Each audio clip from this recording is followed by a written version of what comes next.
நன்றி, வணக்கம். அருமை சகோதரர் ராமகோபாலன் அவர்களே,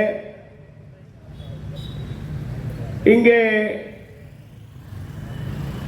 அனைத்திந்திய அண்ணா திராவிட முன்னேற்ற கழக கூட்டணியின் சார்பாக வருகை தந்திருக்கின்ற எங்கள் இயக்கத்தினுடைய பகுதி கழக செயலாளர் அன்பிற்கினிய அருமை சகோதரர் பரணி பிரசாத் அவர்களே, மற்றும் இங்கே வருகை தந்திருக்கின்ற பாட்டாளி மக்கள் கட்சியினுடைய சார்ந்த தலைவர் அன்பிற்கினிய அருமை அண்ணன் அரங்கநாதன் அவர்களே, இங்கே வருகை தர இருக்கின்ற மணிமேகலை அவர்களே, எங்கள் கட்சியினுடைய எங்கள் இயக்கத்தினுடைய பொதுக்குழு உறுப்பினர் என் அன்பிற்கும் பாசத்துக்குரிய அருமை சகோதரர் வரதராஜன் அவர்களே, கூட்டணி என்று மக்கள் மத்தியிலே திசை திருப்பி பொய்யான தகவலை சொல்லி வாக்குறுதிகளை சொல்லி இன்றைக்கு ஸ்டாலின் அவர்கள் முதலமைச்சராக இருந்து கொண்டிருக்கிறார்.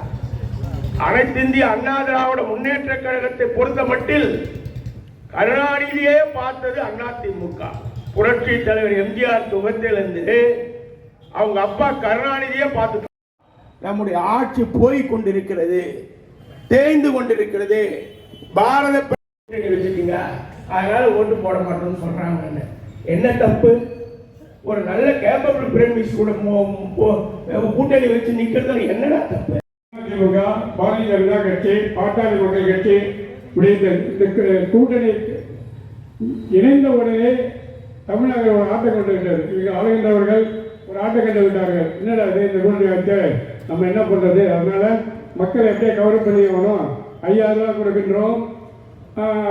ஆண்களுக்கு பெண்கள் கோயம்புத்தூர் விமான நிலையத்தில் பேட்டி கொடுத்தார். அதுபோல இன்றைய தினம் வரைக்கும் பொய்யாக சொல்லி வந்த திராவிட கழகம் இந்த தமிழகத்தில் இருந்து விரட்டி அளிக்க வேண்டும் என்ற நோக்கத்தில் அடுத்தபடியாக எங்களது பாரதிய ஜனதா கட்சி தமிழ்நாடு பிஜேபி மாநில தலைவர் நாயனார் நாகேந்திரன் அவர்கள் மற்றும் எங்கள் முன்னாள் மாநில தலைவர் அண்ணாமலை அவர்களின் வழிகாட்டுதலின்படி இதை நான் திராவிட மாடல் ஆட்சி அப்படின்னு நான் ஒத்துக்கல. நீங்க ஒத்துக்கிறீங்களா?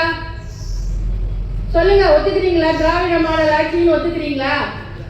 சத்தமா சொல்லுங்க. இல்லைன்னு சொல்றதுக்கு என்ன வாய் இல்லையா? எல்லாருக்கும் சத்தமா சொல்லுங்க. இது திராவிட மாடல் ஆட்சி இல்ல, தீய சக்தி திமுக ஆட்சி, ஊழல் ஆட்சி. இவர்கள் ஆட்சியில பாலாறு தேனாறு ஓடுதுன்னு சொல்றாங்க. எங்கயாவது நீங்க பார்த்திருக்கிறீங்களா? பாலாறு தேனாறு எங்கயாவது ஓடுதா? அருமை தம்பி ராமகோபாலன் அவர்களே, இங்கு வருகின்றிருக்கக்கூடிய அன்பு தம்பி ஆலந்தூர் கிழக்கு பகுதி அனைத்து இந்திய அண்ணா திராவிட முன்னேற்ற கழகத்தினுடைய செயலாளர் அருமை தம்பி பரணி பிரசாத் அவர்களை, இங்கு சிறப்புரையாற்ற வருகின்றிருக்கக்கூடிய சொல்லிட்டோம்னா அப்படி கணக்காட்டுறதுக்கு தான் இந்த 5000 கொடுத்தாங்க தவிர இது வேற எந்த கணக்கு இல்லை. நீங்க இதுல குறை 28000 வேற கேட்குறீங்க. இன்னும் நாங்கள் பீகார் மாதிரி எலெக்ஷன் முந்தின நாள் கூட அனுப்புவோம் வேற பயன்படுறீங்க.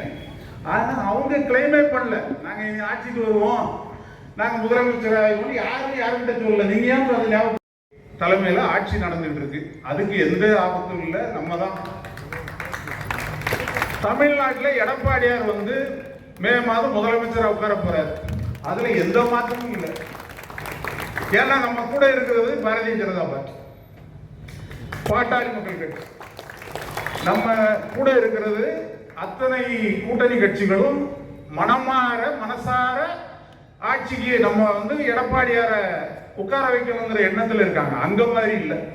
நீங்க ஒரு விஷயம், திமுக கூட்டணியில் உள்ள கூட்டணி கட்சி நிர்வாகிகள் இருந்தவங்க, நகராட்சியில் இருந்தவங்க தான் நம்ம ஸ்டேஜில் இருக்கிறோம். எடப்பாடியார் ஆட்சியில் எந்த பணியை செய்து விட்டுட்டு இருந்தோமோ அந்த பணியை என்ன செய்து கூட முடிக்கல. அந்த கண்டிஷன்ல தான் இருக்கு. இப்போ இங்க பேசும்போது சொன்னாங்க 2 மணிக்குண்டு சாஞ்சி போயிருக்கு. அந்த மணிக்குண்டை வச்சது யார் தெரியுமா? என் சகோதரி ஹேமாவர்ணி பிரசாத் பேர் போட்டு தான் இருக்கும். இதுவரைக்கும் ஒரு பேட்டரி கூட மாத்தல. போய் பாருங்க. அதுக்கு நம்ம பேட்டரி மாத்திரக்கே இப்போ 5 வருஷம் கழிச்சு நம்ம தான் மாத்தணும் போல. இந்த கண்டிஷன்ல தான் ஒவ்வொரு எங்கேயாவது வந்து இப்போ மாநகராட்சியில மண்டல அலுவலகம் ஒரு மண்டலத்தில் மைய பகுதியில் இருக்கு. இப்போ இந்த விடியல் ஆட்சியில் மண்டல அலுவலகம் எங்க இருக்கு? யாருக்காவது தெரியுமா? யாருக்காவது தெரியுமா? தெரியக்கூடாதுன்னு ஒரு இடத்துல ஒழிச்சு வச்சிருக்காங்க மண்டல ஆட்சி. யாரும் அந்த ஆபீஸ் போகக்கூடாது. அப்படி ஒரு இடத்துல மண்டல ஆபீஸ். யாருக்காவது தெரியுமா? சொல்லுங்க கொஞ்சம் பதில். தெரியாது. இப்படி எல்லாமே திரைமறைவு வேலை தான் நடந்து தீரும் என்று சொல்லி எடப்பாடி அவர்களை அந்த ஆட்சி கட்டில் அமர்த்தியே தீரும் என்று சொல்லி இன்றைக்கு வேலை செய்து கொண்டிருக்கின்ற அத்தனை பாரதிய ஜனதா கட்சி உறுப்பினர்களும், பாமக உறுப்பினர்களும், அதிமுக உறுப்பினர்களும், அத்தனை பொதுமக்களும் இன்றைக்கு மனதில் உறுதி எடுத்துட்டாங்க. ஏனென்றால் இந்த ஆட்சி இனி ஒரு 5 ஆண்டு காலம் வந்துவிட்டோம் என்றால் தமிழன் தெருவுக்கு வந்துருவான். தமிழ்நாடு கடத்தில் முங்கி மக்களுக்கு வெளியே நடக்க முடியாது, மகளிருக்கு வெளியே நடக்க முடியாது. போதை பொருள் தெருவுக்கு தெருவா நடக்குது. பாருங்க, போலீஸ் வரைக்கும் இன்னைக்கு சும்மா நடக்க விட மாட்டேன்றது. 2011ஆம் ஆண்டிலிருந்து 2016ஆம் ஆண்டு வரை தங்கத்தாரகை புரட்சித் தலைவி அம்மா அவர்கள் எப்படி ஆட்சி செய்தார் என்பது நம் அனைவருக்கும் நன்றாக தெரியும். அந்த காலகட்டத்திலே நம்முடைய பகுதிக்கு ஏறத்தாழ 1000 கோடிகளுக்கு மேலாக நிதியை ஒதுக்கி நங்கநல்லூர் மக்களுக்கு சாலை என்றால் எப்படி போட வேண்டும், தெருவிளக்குகள் எப்படி இருக்க வேண்டும், சாலையின் இருமருங்கிலே செடிகளை அமைத்து தந்து